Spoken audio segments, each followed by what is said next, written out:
सिर्फ धोनी ही नहीं, खत्म है जडेजा की भी कहानी। सीएसके के पतन के ये 5 हैं गुनहगार। Chennai super Kings. इस वक्त अगर आप पॉइंट टेबल पर निगाह डालेंगे तो आपको ऊपर नहीं देखना है कि चेन्नई सुपर किंग्स ऊपर कहां पे है, क्योंकि अक्सर आदत है चेन्नई सुपर किंग्स के प्रशंसकों को कि टेबल टॉप करने का।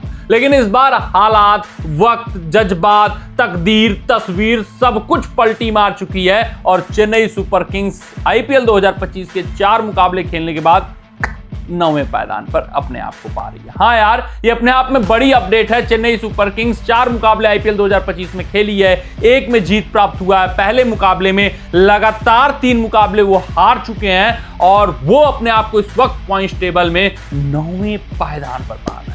ये एक ठेस है ईगो के चेन्नई सुपर किंग्स के कि भैया जो टीम अक्सर टेबल टॉप करती है वो 9वें स्थान पर है। तो आखिरकार कारण तो कुछ होगा, क्योंकि अगर आप लगातार 3 मुकाबले हार रहे हैं तो क्यों हार रहे हैं? तो उसके सबसे बड़े जिम्मेदार जो खिलाड़ी हैं वो रविंद्र जडेजा है। हाँ, हम धोनी की आलोचना कर रहे हैं। हाँ, हो रहा है कि खत्म है धोनी की कहानी। चर्चाएं पुरजोर हो रही हैं क्योंकि 30 रन बनाया धोनी ने, 26 गेंदों का सामना कर डाला। और सबसे बड़ी बात, सबसे खास बात, सबसे महत्वपूर्ण बात ये हाईलाइट की जा रही है कि धोनी ने इंटेंट ही नहीं दिखाया।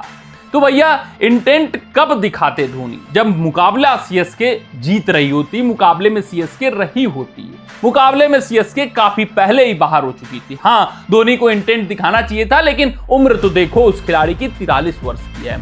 ये भी नहीं है कि अंतर्राष्ट्रीय स्तर पर वो खेल रहे हैं अभी हाल फिलहाल। वो क्रिकेट को छोड़ चुके हैं, सिर्फ और सिर्फ 2 महीनों के लिए वो पूरे साल तैयारी करते हैं, बल्ला आखिरी में सिर्फ और सिर्फ प्रयोग करते हैं। तो धोनी के ऊपर दोषारोपण करना बहुत जाती हो जाएगी धोनी के साथ। हाँ, एक गुनहगार धोनी भी हैं पहले, लेकिन जो सबसे बड़ा जिम्मेदार है सीएसके के पतन का वो रविंद्र जडेजा है। हाँ यार, ये खिलाड़ी अंतर्राष्ट्रीय स्तर का खिलाड़ी है। ये खिलाड़ी हाल फिलहाल भारतीय टीम से खेल रहा है। ये खिलाड़ी अभी चैंपियंस ट्रॉफी में दमदार प्रदर्शन करके आया है। ये खिलाड़ी अपने आप में एक परिपक्व खिलाड़ी, परिपक्व फिनिशर बना हुआ है और ये खिलाड़ी धोनी के लिए ब्रह्मास्त्र हुआ करते थे पिछले कई संस्करणों की मैं बात करूं, लेकिन अब ये गुनहगार हो गए हैं, ये बोझ बन बैठे हैं। इनके प्रदर्शन पर हम नजर डालते हैं, फोकस करते हैं। मुंबई इंडियंस के खिलाफ 70 रन बनाते हैं, 1 भी विकेट नहीं लेते हैं, 21 रन खर्च करते हैं। आरसीबी के खिलाफ 19 गेंदें ये खेलते हैं, 25 रन मात्र बनाते हैं,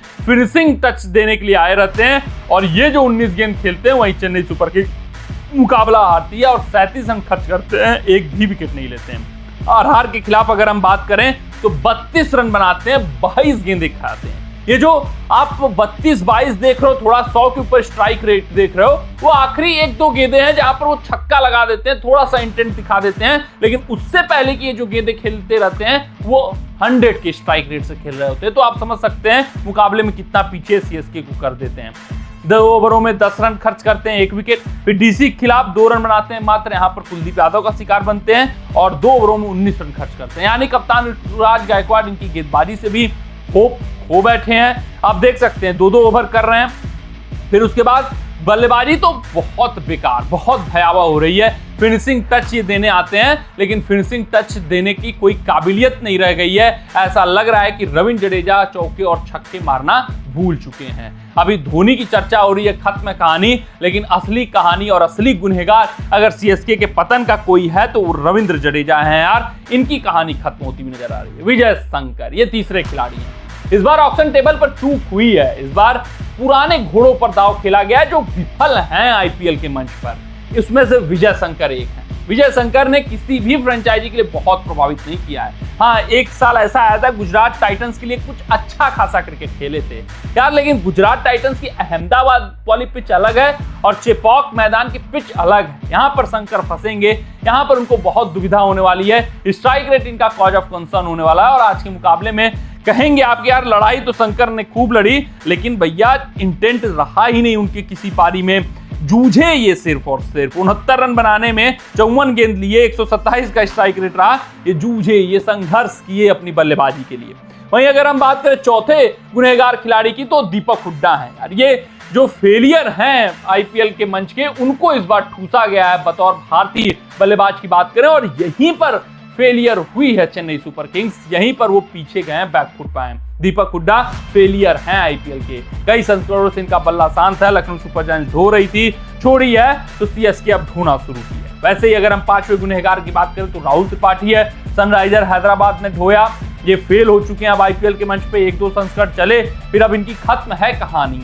तो अब सीएसके के खेमे में आए, शुरुआती 2 मुकाबले में ओपन कराया गया, कुछ खास नहीं कर पाए 3 मुकाबलों में, तो अब इनसे पल्ला सीएसके ने झाड़ लिया है। लेकिन जो शुरुआत में मुकाबला हारी है चेन्नई सुपर किंग्स, उसमें एक बड़े गुनहगार राहुल त्रिपाठी हैं। तो ये जो फेलियरों को ठूसा गया है, चाहे दीपक हुड्डा, चाहे राहुल त्रिपाठी, चाहे विजय शंकर, ये कॉज ऑफ कंसर्न है चेन्नई सुपर किंग्स के लिए, और इनकी वजह से चेन्नई सुपर किंग्स का पतन हो रहा है, वो 9वें स्थान पे है। कमेंट सेक्शन में कमेंट करके बताइएगा कि आपको क्या लगता है, चेन्नई सुपर किंग्स वापसी कर पाएगी या नहीं कर पाएगी। मिलते हैं अगले रिपोर्ट में, तब तक आप अपना ध्यान दें, सुरक्षित रहें, स्वस्थ रहें, मस्त रहें। जय हिंद, जय भारत।